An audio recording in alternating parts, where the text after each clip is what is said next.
para facilitar investigações e facilitar as punições. As punições são importantes porque elas têm um efeito de exemplaridade, ela tem um efeito pedagógico para desestimular que outras pessoas também se sintam encorajadas a praticar a corrupção.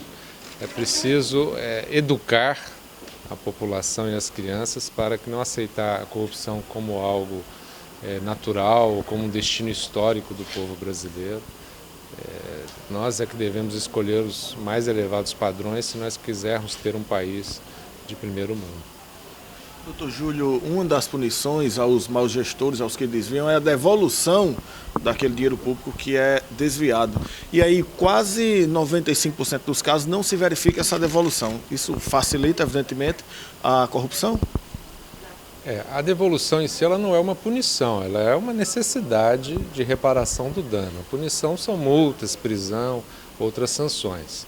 Mas quanto mais demorada a descoberta do ato e o processo, até que se chegue à conclusão, à sua conclusão, mais difícil é a recuperação de valores.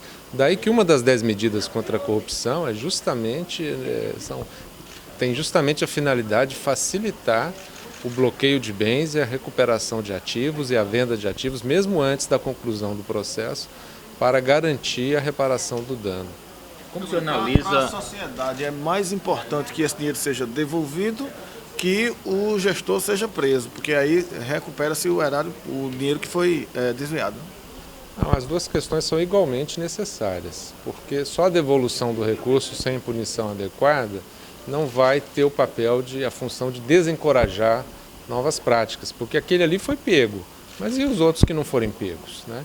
Então é preciso que quando alguém é flagrado cometendo crime de corrupção, que a punição seja exemplar. Como o senhor analisa essa proposta de mudar o processo da delação premiada?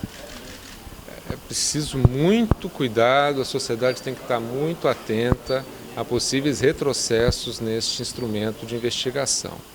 A delação premiada, nesse contorno atual, é recente, é de 2013, tem se revelado um instrumento extremamente produtivo para a investigação. A Operação Lava Jato não teria avançado tanto se não pudéssemos ter contato com esse instrumento. Então, qualquer tentativa de restringir seu uso pode significar uma diminuição da capacidade do Estado de combater a corrupção. Que tipos de leis poderiam ser sugeridas para o combate à corrupção? As 10 medidas contra a corrupção, um conjunto bastante expressivo de medidas que vão nessa linha, além da eliminação do foro por prerrogativa de função, porque os tribunais superiores não estão instrumentalizados, organizados para julgar tantos casos penais de uma vez. Tem 67 autoridades investigadas com autorização do Supremo Tribunal Federal. Dificilmente o Supremo vai conseguir dar vazão a esses processos na velocidade necessária para um bom combate à corrupção. O senhor emitiu um parecer no TCU que rejeitou as contas da presidente afastada Dilma Rousseff. Como é que o senhor se sente nesse momento em que ela foi afastada do governo? A emissão do meu parecer foi apenas o cumprimento do meu dever. Esse afastamento da presidente das suas funções passa por uma avaliação jurídica, que foi o que o Tribunal de Contas fez, mas também por uma avaliação política do Congresso Nacional. Por isso que esse processo de impeachment corre numa casa política também, né? Existe a base jurídica, mas tem que haver uma avaliação política também. Senão seria um julgamento feito no Supremo Tribunal Federal, né?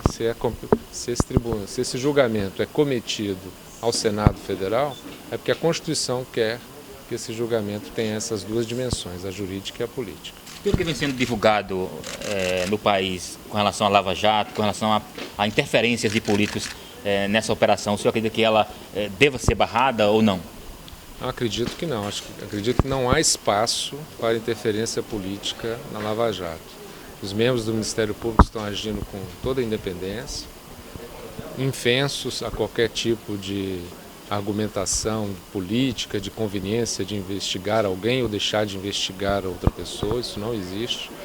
O Judiciário também tem se portado com extremo rigor e independência. Eu não consigo acreditar que nenhum político consiga, com este apoio, com essa visibilidade que essa operação tenha, sequer estabelecer uma conversa com alguma autoridade nesse sentido. Qual o papel da sociedade, então, para auxiliar para que os políticos não interfiram, como já tentaram várias vezes interferir no processo?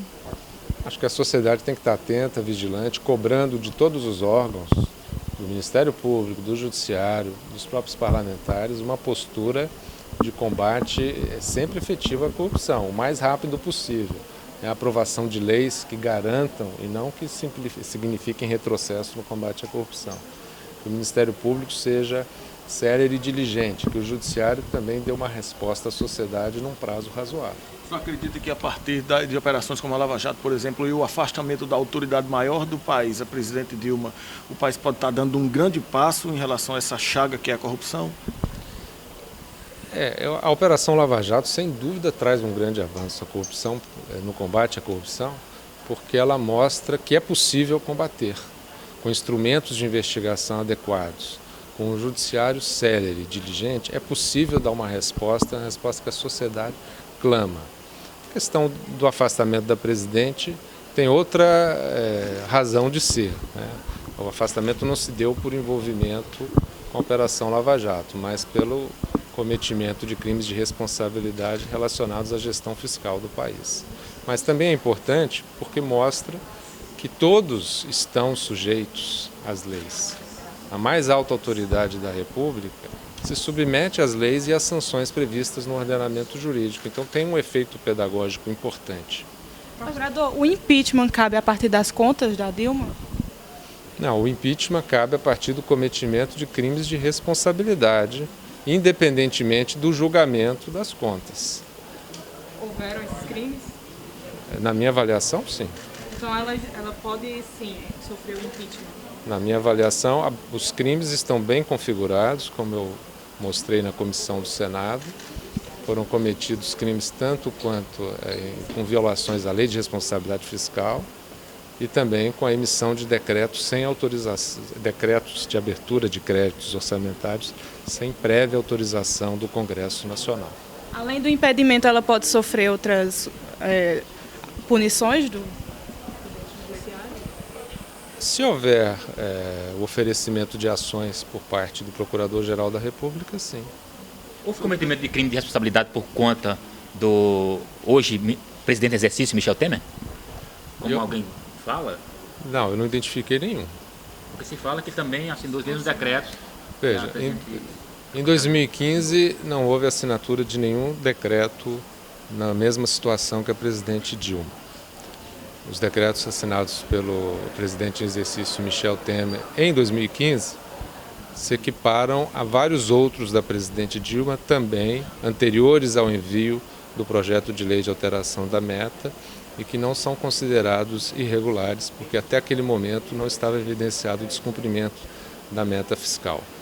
Em 2014, no final do ano, houve 3 decretos assinados, mas a minha avaliação, que eu externei em parecer, é de que tanto o vice-presidente quanto o presidente da Câmara ou do Senado, ou mesmo o presidente do Supremo, todas essas autoridades podem exercer a interinidade da presidência da República por 1 ou 2 dias.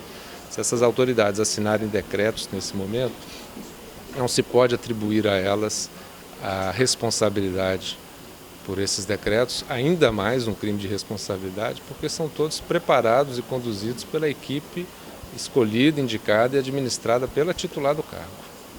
Procurador, diante do atual cenário político, qual a saída que o senhor vê para esse imbróglio, esse impasse? Olha, a sociedade tem que buscar os canais de diálogo com suas lideranças, né? É a sociedade que tem que produzir a saída. Ela não deve esperar que a liderança seja feita por algum líder mágico ou messiânico, né, que possa resolver os problemas do país. As lideranças empresariais, as lideranças de classe, as lideranças dos trabalhadores precisam construir uma nova mentalidade, né? Nós vamos viver daqui 2 anos eleições, é preciso que essas eleições tragam novos representantes para o Parlamento brasileiro, pessoas comprometidas com esse novo momento de combate à corrupção. Esse ano mesmo teremos eleições municipais, será uma oportunidade de renovação dos quadros da política ou de maior qualificação da discussão política brasileira. O senhor diz então que a maior arma contra a corrupção é a população e através do voto. Não é a única arma, mas é uma arma essencial. A população tem que introjetar o combate à corrupção como um valor a ser perseguido.